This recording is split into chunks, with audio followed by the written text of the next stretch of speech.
Yeah, Maschine MK3 and those amazing pads. One of the great new things about Maschine MK3 are the pads, and we're so happy to test that out for you. But there's a few other changes. Don't buy it just yet. I'm not saying don't buy it at all, just don't buy it just yet. But pad mode, keyboard, chords, dedicated one-click buttons. You don't have to do any shift shenanigans and so forth. That helps. Maschine has evolved so much that now the hardware is reflecting that a little bit. It has changed in the layout. It looks a little bit different now.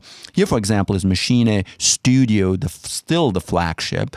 It has larger writing. It's a bit easier to read. It has a stronger, the buttons light up completely, and you have more. You have a jog wheel, you have a input and monitoring wheel, and dedicated buttons for copy, paste, note, undo, and so forth. But hey, can't have everything. Let's do an unboxing. It's going to be really quick. Let's start fresh from the beginning. So first of all, what are we supposed to get? We're supposed to get bigger and better pads. They are. A lot? It's up to you to judge, but I think it's worth a look. Studio-grade audio interface. We tested that. We tested the sounds. We're going to show you the lock button and the macro button. And also updated file management. That's pretty cool. One of the new things is the Smart Strip. So the Smart Strip allows you to control a host of new features similar to a regular keyboard. Other things like Ideas View and Parameters, Snapshot Morphing, Variation Engine. That's a software-only thing. Any Maschine gets that. Do a quick look in the box. Here's how it's coming. Neatly packed, has a more futuristic and updated, more subdued look. Very slim, well built, not too heavy, not too light. Comes with a power supply, even though you don't need it. It is USB powered. Just make sure your machine has enough juice to do that. And then it comes with all the adapters.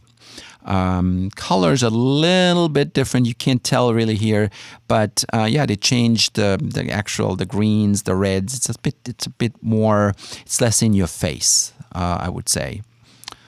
Yeah, here's Studio. I still love it, but in the daylight, this is just gorgeous. Just one thing, it's not as bright. These black buttons during the daylight, if you're strong daylight, you might not see the backlight on them, like here, right? And it's also labeled smaller. So if your eyes are not perfect, a person who needs glasses might be a challenge sometimes. Let's check out the strip for starters.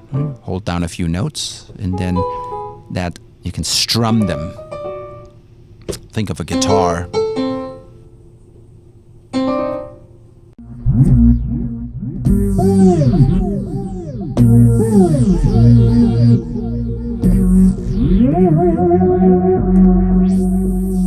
And here really quick, some of the Smart Strip features and functions. We'll talk about it more later.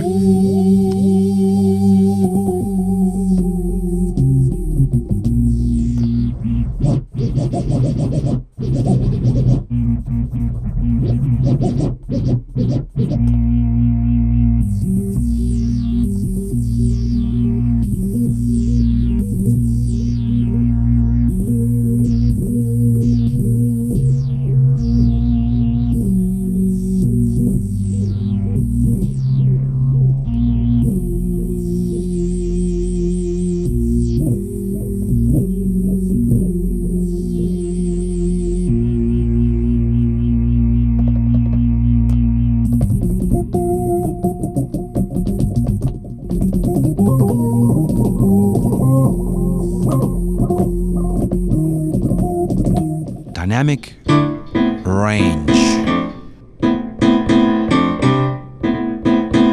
Soft and loud. Works so well on this. Love it. Makes you want to play. Now in terms of the software that's included, the sounds that's included, the audio capabilities and so forth, all of that, anything that you've recorded before, old projects like this old project of mine opens perfectly well. It runs in Studio, it ran in Maschine MK3, no issues there if you're already a user. And for all you MPC guys out there, here is an MPC pad in comparison, which are a little bit wider. The layout is a little bit wider, but the pads themselves are smaller. So here's a good example here. You can see that very well. Talking about MPC X and MPC Live, they are worthwhile options. Pretty good these days and getting better and better reviews. The library of sounds is not specific to Mark III, but it's being advertised. So if you're a new user, yes, the sounds are great. You can buy more sounds. The ecosystem is endless. I don't buy anything. I sample my own things, but whatever it comes with, that's already a lot.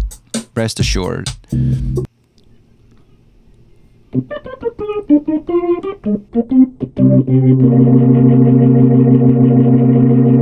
And yeah, those pads are fantastic. Really love them. Now the audio interface, we did some testing with that.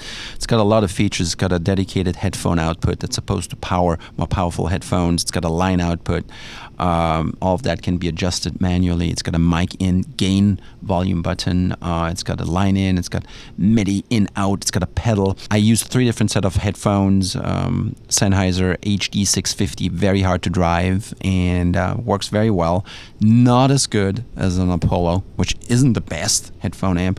And not as good as this Maverick Audio dedicated tube headphone amp, but good enough. Don't worry about the quality on that. Little downside, you can only use one output at a time. So for example, if you want to listen to headphones, you got to put machine out, left, right. You got to put it to headphone out, left, right. And then the main out won't work. Similar with the input, same thing. It's either the microphone input or it's the line input, and that's here shown in Native Instruments document here. I think it's a bit of a miss, but maybe a future update can fix it. Here, recorded the bass. Also, no high Z input, so you can't record a bass or guitar directly into it. You need a DI box or sort of a preamp. I got some clear tones. Very happy with this fretless bass recording. Yeah, so pretty happy with the audio quality. Now let's look at performance select feature. So performance effects. You hit shift and then you have the option of selecting one of those effects.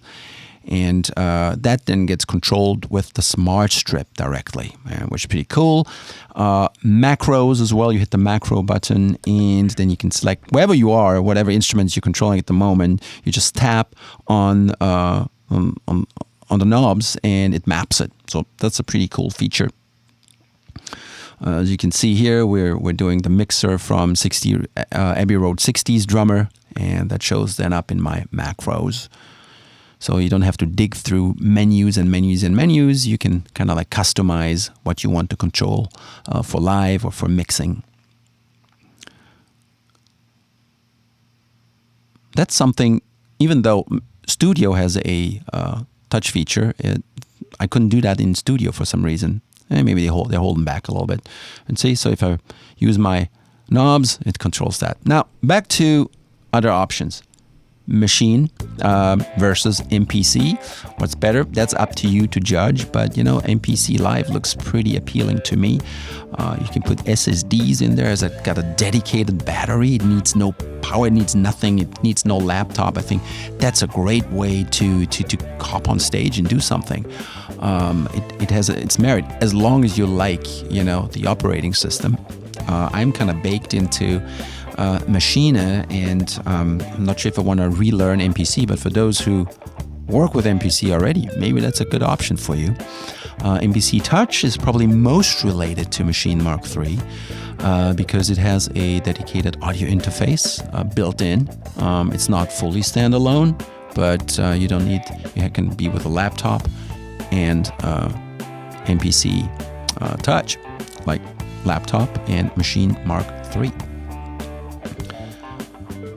Something to consider. And then they all have their own sample libraries and sample options and effects and so forth. All of these, controllers and systems kind of grow in the feature set.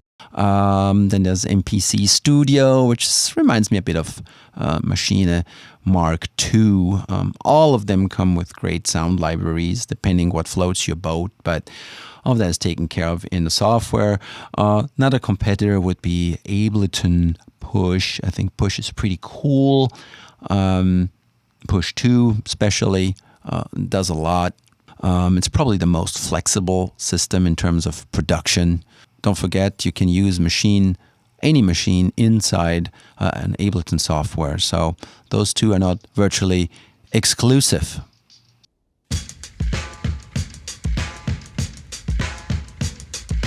I used to have Push 1 and I liked it. You can play so much. Right now I'm working with Launchpad Pro and a Maschine. Also, another option would be, since prices have dropped, Maschine Studio, for example, here, the lock button feature that we talked about earlier. Tweak as much as you want and then hit the lock button and it goes right back to where it was. Here's Launchpad Pro. If you need a lot more buttons, you can play with that.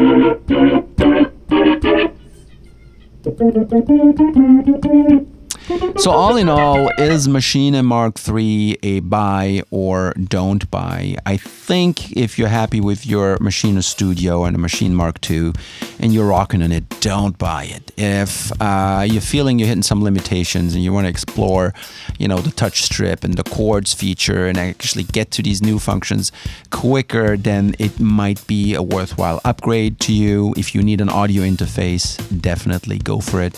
If you're on Maschine MK2 and you want to dual screens and you want to be more standalone, yes, that is a reason to buy it. If you are on Studio and you love all your dedicated buttons for copy, paste, and so forth, don't buy it. Maschine Studio still has a leg up. The quality of the screens between the two, Maschine Studio and Maschine MK3, is very similar. I detect a slight advantage for Maschine MK3. I could be wrong on that, but if anybody would tell you there's a big difference, definitely not. I had them side by side. It's good. They're great. None of them are as good as a smartphone. None of them are like a Samsung or anything like that. They're good enough. If you own one machine, should you buy Maschine MK3 and start collecting? No, absolutely not. Make sure you can sell your other device first. You don't want to be a collector like me here. Again, one of the big benefits is having a dedicated audio interface. It's really all you need. You could have a MacBook Air, rock with Maschine MK3, and maybe a DI box if you have high Z instruments and so forth. But the audio interface is good. The latency is low on my 2017 Touch Bar MacBook Pro. I could get a bass preamp, a simulator, and I could get a guitar amp and so forth, all in real time. So very responsive, everything. Very happy that I had the chance to test that out, and yeah, I'm keeping it. Is it a must buy? No. Is it gorgeous and nice to play with? Yes. All right, so go out, try one out. You don't like it, send it back. If you have any questions, message me. Bye.